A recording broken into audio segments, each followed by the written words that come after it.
حضرت عمر رضی اللہ تعالیٰ عنہ روایت کرتے ہیں کہ زید بن سعنہ نامی ایک یہودی تھا جس کو حضور نے قرض دینا تھا۔ آقا کریم علیہ الصلوۃ والسلام دو جہاں کے مالک ہیں، لیکن حضور کا فقر اختیاری تھا۔ آقا کریم علیہ السلام کے گھر میں بسا اوقات کتنے کتنے دن چولہا نہیں جلا کرتا تھا۔ حضور ادھار لے کر کے لوگوں کی مصیبتوں کو بھی دور کرتے، اور گھر کا چولہا بھی بعض اوقات ادھار لے کے گرم کرنا پڑتا۔ اعلیٰ حضرت فرماتے ہیں مال کے کونین ہیں گو پاس کچھ رکھتے نہیں، دو جہاں کی نعمتیں ہیں ان کے خالی ہاتھ میں۔ تو کہتے ہیں کہ ایک دن حضور علیہ السلام کی خدمت میں ایک شخص حاضر ہوا جس کا نام زید بن سعنہ ہے اور یہودی ہے، اور اس نے حضور علیہ السلام سے قرض کا تقاضا کیا، لیکن تقاضا اتنے سخت انداز سے کیا کہ اس نے حضور علیہ السلام کی قمیص کو پکڑ کے کھینچا بھی۔ تو حضرت عمر رضی اللہ تعالیٰ عنہ نے جب دیکھا تو بڑے گھور کے اس کی جانب دیکھا اور اس کو پیچھے ہٹاتے ہوئے کہا کہ تجھے شرم نہیں آ رہی کہ اللہ کے رسول کے ساتھ کیسے سلوک کر رہا ہے اور میں تیرے سامنے موجود ہوں؟ تو حضرت نبی رحمت صلی اللہ علیہ وسلم نے حضرت عمر کو کہا عمر مجھے تجھ سے اس بات کی توقع نہیں تھی۔ ذرا غور کیجئے حضور علیہ السلام کی اس سیرت کے انداز کو۔ ایک شخص آ رہا ہے اور حضور سے سختی کر رہا ہے، ابھی حضور کو قرض لٹانے کی جو تاریخ ہے اس میں بھی 4 دن باقی رہتے ہیں اور وہ ناجائز سختی کر رہا ہے۔ حضرت عمر رضی اللہ تعالیٰ عنہ نے جب اس کو گھورا اور سختی کی تو حضور علیہ السلام نے فرمایا عمر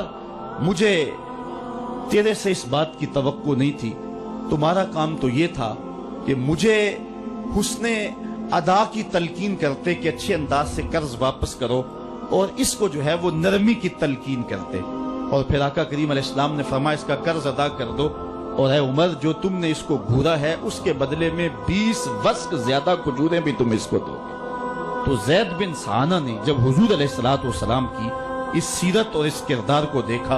اور حضرت عمر رضی اللہ تعالیٰ عنہ 20 وسق اس کو کھجوریں دے رہے تھے، تو اس نے حضرت عمر کو بتایا کہ میں یہودی ہوں اور میں نے تورات کے اندر نبی آخر الزماں کی شان اور عظمتوں کے بیان کو پڑھا ہے،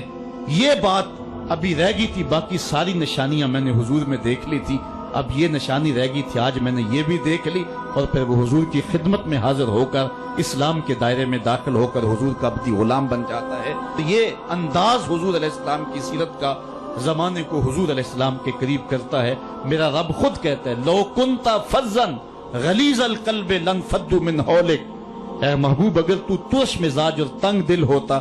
تو اتنے لوگ تیرے گرد کبھی بھی جمع نہ ہو پاتے۔ کچھ ان کے خلق نے کچھ ان کے کردار نے کر لی، مسخر ساری دنیا شہ ابرار نے کر لی۔ حضور علیہ السلام کے پیار نے زمانے کو اس قدر قریب کر دیا کہ وہ حضور علیہ السلام پہ جانے قربان کرنے کے لیے ہمہ وقت مستعد اور فعال رہتے تھے۔ جتنا پیار انہوں نے حضور سے کیا ہے کائنات میں اس کی دوسری کوئی مثال نہیں ملتی ہے۔ ایک شاعر کہتا ہے اپنے محبوب کا ذکر کرتے ہوئے، وہ کہتا ہے حافظ شیرازی نے غالباً کہا ہے کہ میرے جیسا محب زمانے میں کوئی نہیں، اس لیے کہ تیرے جیسا زمانے میں محبوب بھی تو کوئی نہیں۔ اگر صحابہ جیسا عاشق تمہیں زمانے میں نہیں ملتا تو محبوب جیسا کوئی صورت و سیرت میں حسین بھی تو زمانے کے اندر تمہیں نہیں ملے گا۔ تو حضرت سیدنا انس کے لفظ کان رسول اللہ صلی اللہ علیہ وسلم احسن الناس، حضور لوگوں میں سب سے زیادہ حسین ہے۔ اور دوسری بات کان رسول اللہ اجود الناس، حضور سب سے زیادہ سخی ہیں۔ ایک شخص حضور کی خدمت میں حاضر ہوا اور اس نے سوال کیا، 2 پہاڑوں کے درمیان جتنی جگہ ہوتی ہے اتنی بکریاں تھیں حضور کے پاس، حضور نے ساری اس کو عطا کر دی۔ وہ واپس جا کے اپنی قوم سے کہنے لگا کہ محمد عربی ایسا شخص ہے اتنا عطا کرتا ہے کہ پھر کمی کا شائبہ ہی باقی نہیں رہتا۔ تیسری بات حضرت انس فرماتے ہیں کان رسول اللہ صلی اللہ علیہ وسلم احسن الناس واجود الناس واشجع الناس، کہتے ہیں کہ حضور جتنے دلیر تھے جتنے بہادر تھے، کائنات کے تر اتنا بہادر ہم نے کوئی نہیں دیکھا۔ مولا کائنات فرماتے تھے جب جنگ کی بھٹی گرم ہوتی تو ہم دیکھتے کہ سب سے آگے بڑھ کر حملہ کرنے والے محمد عربی ہی ہوا کرتے تھے، اور ہم حضور علیہ السلام کی اوٹ میں ہوا کرتے تھے۔ آقا کریم علیہ السلام نے اپنی زندگی میں اپنی تلوار سے اور اپنے نیزے سے جو ہے وہ کسی کو قتل نہیں کیا ہے، صرف ابی بن خلف وہ بد نصیب شخص تھا جس نے کہا تھا کہ میں نے گھوڑا رکھا ہے